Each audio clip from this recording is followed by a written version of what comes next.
She's a one.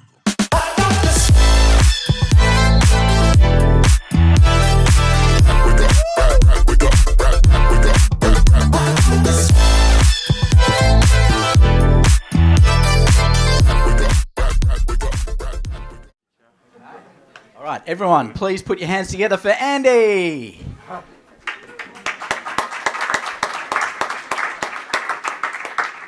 Hi everyone, great to meet you. My name's Andy Farquharson. I'm from a global consultancy called Winning by Design.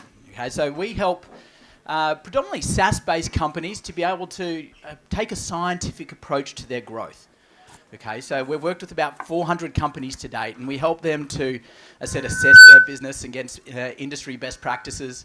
We'll help them to sort of design what those strategies are, and then also help them to actually sort of train and go through and implement. Okay, some of you may be a little bit surprised. You're looking at your phones going, I swear this guy was going to talk about sales as a science. Okay, so we are going to be weaving that through, but we're going to be talking about how you can actually go through and increase 2x your productivity. Okay, but before we do that, 2 bits of housekeeping. Firstly, I apologise for my horrible Australian accent. Like you, English is my second language as well, so I'll try to speak a little bit slowly. The second thing as well, I'd just like to get a better understanding of who we've got in the room. So could everyone please stand up? There will be a couple of elements of crowd involvement here. Everyone, please be upstanding. Awesome, thank you. Just to help me get a better understanding of who we got in the room. So now I'm presuming everyone here is involved in a SaaS company. If you're not, please be seated. 3, 4, okay, a few people sitting down. Okay, if you're an investor in a SaaS company, please be seated. Or that's your predominant thing that you do.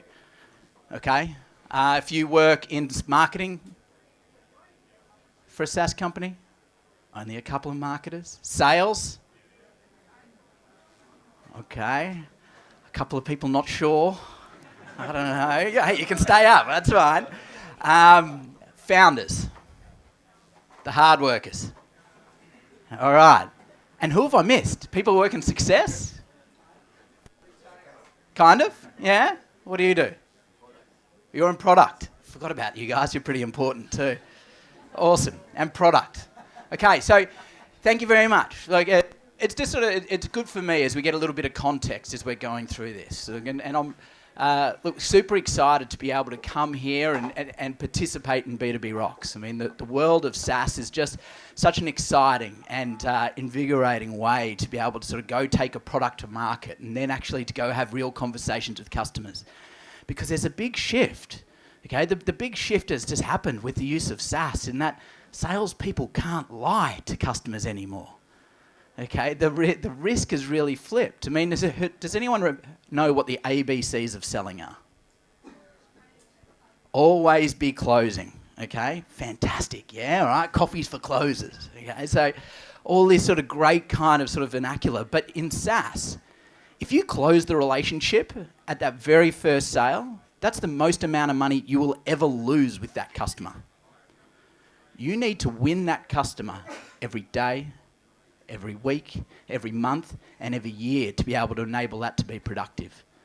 Okay, another thing that I've been loving about SaaS is that lowering of the average contract value that this really efficient delivery mechanism provides us means that customers, like these B2B customers, are now being much more consumer-like in how they purchase. Okay, which is good. They're not looking at a horizon a year out. They want to solve something today, okay? They're used to going online, clicking on Amazon and having something delivered the next day or 2 days later, okay? But they're expecting the same kind of impact in SaaS, okay? And that also brings us another huge challenge, is that we as companies need to also match that velocity, match that impulse that they've got, okay? Which is another big change, because now we've got to stop thinking about salespeople having the whole sales cycle, because we can't be that efficient. Okay, we've got to sort of start to specialise, which means we've got to increase in collaboration. So, guys, there's a couple of things of why we really sort of like SaaS. But what we found is that one of the keys to making a startup successful, okay, well, it's not just startups as well, but it's pretty much all businesses now, is to be able to make your millennials productive. Okay, because what we know, part of what I just talked about. What worked in the past does not work today. Okay, so we really need to be adjusting that. And so in the next 25 minutes, we're going to be talking a little bit more around what are the symptoms we need to look out for, whether we're falling foul of the same types of challenges that other people have done in this new world. We're going to look at more importantly what we can actually do about it, and then how we can implement that. Okay, so firstly, when we look at these symptoms, and we'll skip through a couple of these. The first one is missing targets has become the norm in B2B SaaS companies. Okay? In the past, historically, when sort of companies were building quotas in the technology space, you'd build a quota for your really experienced execs, okay, that have 10 to 20 years experience, and you'd build your budgets based off, and look, to be honest, a lot of companies still base their budgets off 80% of their sales reps hitting quota.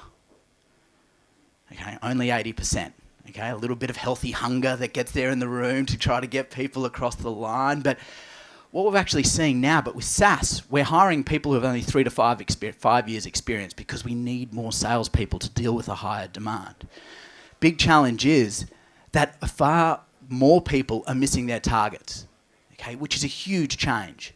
They're missing it by much bigger margins, and they can go from hero to zero in a month. Okay, we see this a lot. There's a lot of inconsistencies in how people are going about their sales at the moment. Okay, so that's a really big challenge. Okay, that's a big symptom. The second one is, does this resonate with anyone? Does anyone think that their sales team does not work hard? Okay, everyone does this. I mean, look, and I was a victim of this when I was in sales. It was just, hey, we need you to generate more revenue in a few months. Work harder now. Okay, go out, get more meetings. How do you get more meetings? I don't know. It's always an interesting thing. But there's been... The game has totally changed. Okay, and so I just want to share with you this video just to give you a sort of little bit of an understanding.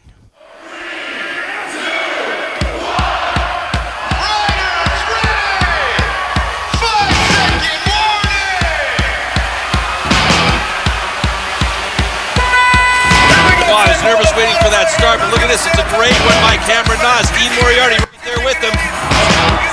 Dean pulling the early lead. Wow. Maybe we will see the first win by Dean Moriarty. He's got some big boys behind him, though. Dean Moriarty definitely pumped up, and here comes Al Crocs, also solid. Cameron looking for a passing lane. He doesn't have it right now. Dean's in good position over the dyno, which could be this the first win for Dean Moriarty. He's going to be in top. Oh, my goodness, everybody goes down. Dean wins! Dean Moriarty, Marco Delago, one and two. Woo! Incredible finish. He's been waiting for that for so long. I am pumped up for this kid. How crazy is that sport? Okay, I mean, people strapping on skates, hurtling them down, this crazy track. But more importantly, it's how they're engaging with the crowd and the audience as well, okay? This isn't for people sort of going out to play a game of bulls or croquet. I mean, they're strapping on GoPros to their helmets. People are live tweeting exactly what's going on. This is actually coming into the B2B world as well. Okay, it's not just people picking up the phone, sending out direct mail. People are looking to want to engage by different channels. Okay, they're wanting to have different types of conversations. Okay, this way of engaging and communicating is permeating yet again what the people are seeing now in their personal lives into the B2B world. And so we've actually got to start thinking very, very differently about how we're going to get them to drive performance. We've got to start looking not so much at the volume metrics. Okay, more does not equal better, especially in the world of SaaS. So let's have a look at a quick example here. Okay, we've got a crazy-haired salesperson and a not-so-crazy-haired salesperson. Okay, we've got the person on the left, obviously doing well, 10 deals per month, generating 80K in ARR in about a 30-day sales cycle. Looks like they are crushing the person on the left, okay, who's only doing 7 deals a month with about a 63 ARR and a slightly longer sales cycle. But in SaaS, it's not just about what happens in the first month. Okay, so if we take a little bit further and see who's actually performing better, and we go have a look at this, the person on the right, who seems to be doing such a good job of bringing customers in, is actually bringing the wrong types of customers in. He's churning 25, or she, could be he or she, I don't know about with that hairdo, churning 25% of their customers and not actually finding any with upsell. Whereas the new rock star on the left, okay, is actually only sort of churning 10% of their customers and finding much more upsell. So we've got to be looking beyond the traditional metrics, okay, and start actually looking more at the performance. What happens on that really hyper important back end of the funnel? Okay, and I'll show you sort of a little bit of that bow tie a little bit later. And we'll get to the third one. And this is a little confronting as a company where we provide lots of sales training. So look, of the 400 companies we help, like we've coached and trained thousands, tens of thousands of sales reps. Okay, and one thing that we've learned is training does not impact sales. And it's tough. Training helps people be certified. Okay, what we find is that people take copious amounts of notes when we're in the training, but the elements that they're actually only circling, those couple of key things that enable them to be able to go sell better. Okay, so we'll skip that one just because we're short on time. But so look, training is the big aim is around certification, not about actually improving or increasing sales. So we need a bit of a mindset shift. The training isn't going to be that cure-all, and we'll delve into that a little bit further for you guys shortly. Okay, so the symptoms we talked about, missing targets are the norm. People don't seem to work very hard, and that training doesn't impact sales. So now, what can we actually go do about that? Right, now we're going to need, while we're here, a show of hands. Who's ever been to LA? All right, quite a few. That's awesome. Okay, hands up. Did you look at TripAdvisor, those people, as to where they're going to stay? Yeah, okay. Did you see this hotel on TripAdvisor? Okay, this is a really interesting story discovered by sort of Chip and Dan Heath. So in the hyper luxury world of LA, okay, where the hotels can get pretty pricey, it can get pretty hectic, but this hotel continues to be ranking in the top 5 of TripAdvisor with amazing reviews. Let's go and have a little look about that. We're looking at the hotel. It's canary yellow. The pool doesn't look very good. That's got that pebble wash stuff around the side that's not very comfortable underfoot, and it doesn't have a very good outlook. Maybe the rooms are better. Nah, that artwork is horrible. The beds look like cardboard. Okay, but what is the thing that really sets it apart? And this is the magic is in this tiny. Oh, you can't see anything here. All right. Just move a little bit of furniture, but what you guys can't see just behind me right now is a hotline. Okay, is a phone that sits on the side next to the pool and a couple of other places around the hotel. Okay, it's a popsicle hotline. So what happens when you pick up that phone? Someone on the other end, what flavour would you like? You say, okay, well, I'll take raspberry. A couple of minutes later, someone runs out with a silver service tray, offers you your popsicle. Okay, they're creating, even though they've got not so great a pool, not so great a bedrooms, but they're creating these fantastic moments. Okay, they're really delighting their customers who are going above and beyond and really got this emotional connection. So you might be thinking, what the hell does this have to do with B2B SaaS? Okay, so what we've found is that when we sort of look at SaaS companies, okay, we look at across all the different parts of the sales funnel, from prospects all the way through to when we're sort of looking to drive expansion. There's really 7 key moments that we can actually go and impact. Okay, so yet again, there's a lot of people looking for this. We can give you access to the slides later, but there's 7 key moments, and we'll tell you why there's a big importance around this 7 shortly. Okay, but who here? And we'll delve in a little bit further into 2 of these examples for you, potentially 2, maybe 3. We'll see how we go. Who here utilises when they're doing qualification, right? Really early on in the sales cycle, okay, right here. Who utilises BANT as a way to qualify people? Anyone? Okay, there's a couple of people. Hands up who doesn't know what BANT is? All right. Okay, good. Well, we'll go through a little bit of a history lesson. Okay, so IBM in the middle of the 80s wanted a way to enable their salespeople to validate whether or not a customer was genuinely interested. So they taught their salespeople to ask 4 key questions. Excuse me, do you have budget? Right? Do you have time? What is the timeline? You're looking to be able to solve this. Do you have a need? And more importantly, do you have authority to purchase this stuff? Yeah, I know. Well, we could have spelled the acronym in the right way, but I like sort of ending with the authority one, right? So that was awesome for IBM when they were selling multi-million-dollar mainframes. Okay, where they'd be able to, people would have budget allocated for their projects a year, potentially 2 years out. Okay, there was a really clear decision maker who had that authority and need. The world has moved beyond. A lot of things have changed since the 80s, and a lot of them are good. Okay, one of them is how we actually need to have conversations with our customers. Okay, because who gets value out of that exchange, that fake exchange that I just had? Does a sales rep get value out of that, or does the customer get any value out of that? Okay, it's all about taking. It's all the sales rep taking from the customer. Okay, and more to the point, people don't have budget for anything anymore. The corporate executive board went and surveyed I think it was all NASDAQ, all the NASDAQ companies. They found that over 70% of all of their purchases the year prior were not allocated for in a budget.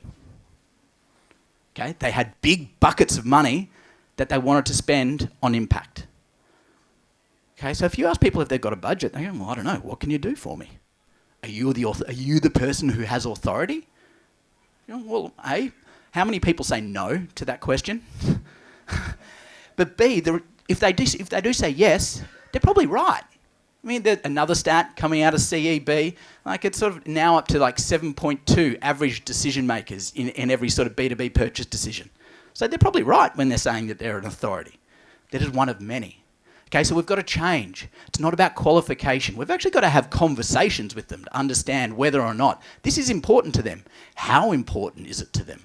What other things are important to them? Because we're not competing against other solutions or do nothing. We're competing against everyone and everything. So we've got to change that. Okay, let's look at that key moment. All right, look at number 3. Who here's purchased some software recently? Show of hands. Okay. Who's been, while you're purchasing software, keep your hands up, those people, please. We're going to need them a little bit higher. Did you receive a demonstration? Yeah, you guys did? Were you bored during that demonstration? Everyone is bored during demonstrations, even the person giving the demonstration. Okay, and it is obvious. I listen to, part of what we do when we go to the assessments, I listen to a lot. Okay? This is an amazing moment that you've got with the customer. They've said, I'm going to give you an hour of my time so I can better understand whether or not you're going to impact my business. What does the sales rep do? Oh, fantastic. You can see my screen and I'll hit autopilot now. You move my mouse and you can see this and that. Do you think that's creating a great experience? Okay. Do you think that your salespeople are hitting autopilot or delivering a great experience? Okay, so we've got to start thinking about how do we really deliver? How do we excel? Okay, because the way that we sell is our unique differentiator now. And more to the point, because we're not selling to the close, we're selling for relationships. Okay, 70 to 90% of your revenue as a SaaS business comes here. Okay, does not come here. All right, it's all in this back half of the funnel that we really need to be driving, and that happens with these great experiences. But one of the things that we've sort of realised, when we start thinking about asking people to be able to increase their revenue, all right, the number one, when we ask a salesperson, what's the number one thing that's going to increase my revenue? A VP of sales. Okay, what do you think that they say? Increase the price? No, it's usually number 3. Anyone else? Ah, yes. It's always, hey, let's throw it to marketing. Make it their problem. Double my leads, I'll double the sales. Okay. Well, no, people usually just say better leads means that they're part of the solution then. Okay. But so that's what we hear a lot. But in the world of SaaS, we've gone past the game of sort of it's not addition anymore. We're not just sort of we can't just magically get these leads out of nowhere. But if we're able to be actually focus on these moments that matter, and improve all of these across the board. Okay, with a singular focus for improving that customer experience by 10%, we're actually going to 2x your revenue. Okay, 10% improvement across 7 key moments, you will double your revenue. Okay? We see companies do this regularly without any increase of cash or increase of spend, all just utilising data to be able to better optimise how they're going about their day-to-day. Okay, so now I want you all to start thinking a little bit more about what's your popsicle moment within your business. Okay, because the popsicle moment's really about that strategy, okay, where you need to be able to make that conscious decision. All right, we're going to excel here because we think this is really important to our customers. So that's very much top-down, okay? A lot of strategy is top-down, right? Now we're going to be talking about how to do it, how to drive this change bottom-up, okay? Because we've already talked about, look, training doesn't work, okay? Why does a lot of training not work? Because it's based on opinions, okay? It's just someone saying, hey, look, I did this, it worked really well, okay? You should try this trick. You should try this tactic. Okay, what it's not actually doing is training people on how to actually follow turn-by-turn directions. So this isn't a script, okay? It's about giving them the blueprint of how to be successful. Okay, so and a lot of the times what we see people, if they're lucky, they've mapped out their sales process that aligns to their CRM stages and a little bit about what happens in those meetings. Now, you've got to take it a step further. What you see here is a blueprint for a discovery call, okay? Example of sort of these different elements of what happened, like kicking off the meeting appropriately, asking situational questions, sharing third-party stories. All these things are great key moments, okay? But you can really break it down into what are those things that you can impact. If you try to train that as a whole, you could be there for a long, long time. Okay, so we've got to break it down to the key moments, and that's what having a process means that we can do, right? Giving them those blueprints. Now, how do we actually go make that change? Most traditional sales training, who's been through sales training? Okay, awesome. What does it look like? Yeah.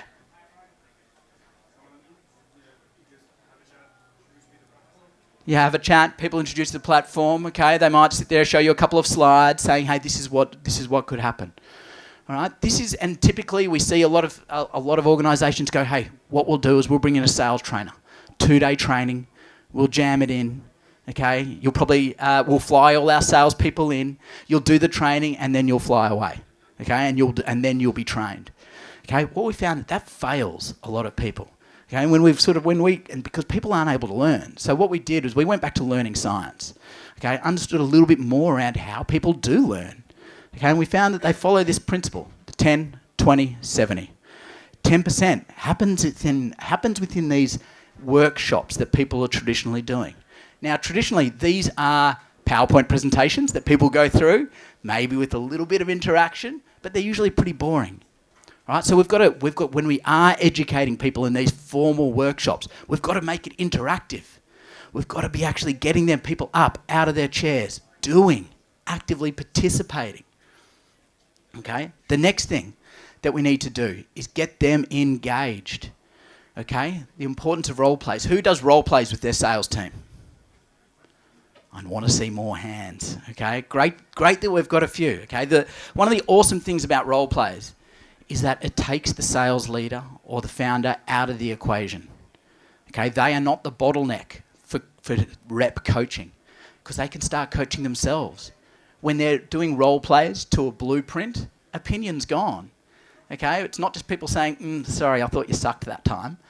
But people are able to give feedback on the process first, then on the execution, okay, and it enables people.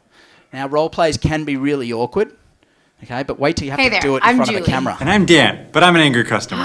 As customer success, we're often dealing with difficult conversations, customers that are angry, maybe. All right, so we won't bore you with that, but we will afterwards we'll point you towards where you can go and get some other ideas for these role plays, okay, because that's one of the challenging things too. All right, and then lastly, where the large majority of learning happens, okay, is actually in purposeful practice. Okay, so this actually, when you go through and you learn that small little part of the turn-by-turn directions, how do you go out and excel at that for the next week? Okay, how do you actually measure the performance for that? A big thing. Look, we've got to actually be doing this call analysis. Who here records? Whose sales team records their calls with customers? Awesome, okay? We want to see more hands up. Okay, such a powerful tool. There's a reason why every professional sporting organisation in the world takes game film. Okay, people's behaviour very rarely matches their intention. Okay, so if we're able to capture their behaviour, you can change their intention and actually having some real sort of effect on them. And also, we've got to lead by example. Okay, we've got to teach people how to fail and be comfortable failing in front of our teams to be able to drive that. Okay, so that when we're thinking about these, how to actually go and implement that, as I said, to actually drive the change from the bottom up. All right, follow the 10-20-70 rule. Okay, so just in summary, before we sort of finish it up today, okay, we talked about sort of the 3 symptoms really sort of driving a lot of poor performance today. Like, people aren't getting the results they normally achieve. Okay, people think that there's not enough effort and training doesn't work. Okay, to be able to make the change, you need to find what are the key moments for you and more importantly, for your customers. Okay, it's about their experience, not about yours. And then adopt sort of the modern learning principles to be able to train your team to implement this better. Okay, so look, before I finish up, look, we do open source a lot of this sort of information that we share with our clients. Okay, so there's a couple of resources that we've got for you to be able to adopt some of these blueprints and some of these practices and this scientific approach to sales, which we implement with a lot of our clients. So the first place, you can go to Amazon. We've got a bunch of books there which are really tactical, okay, and instructional to enable you to do that. You can go to Lucid Charts. Anyone use Lucid Charts? All right, a few people. So in there, in the templates within sales, we've got a bunch of blueprints from prospecting, sales, customer success, even sort of, and a lot of blueprints that actually provide those turn-by-turn directions. And then there's also the YouTube videos, okay, where we've got not only we teach you how to implement those blueprints, but we've also got a bunch of role plays and a bunch of other assets for you, so you can actually go and implement this yourself, okay, because that's where the real magic happens. It's continual practice. Okay, so everyone, thank you so much for your time. I really, really appreciate that today and look forward to potentially meeting you all and having a conversation a little bit later. Thank you. She's a 1.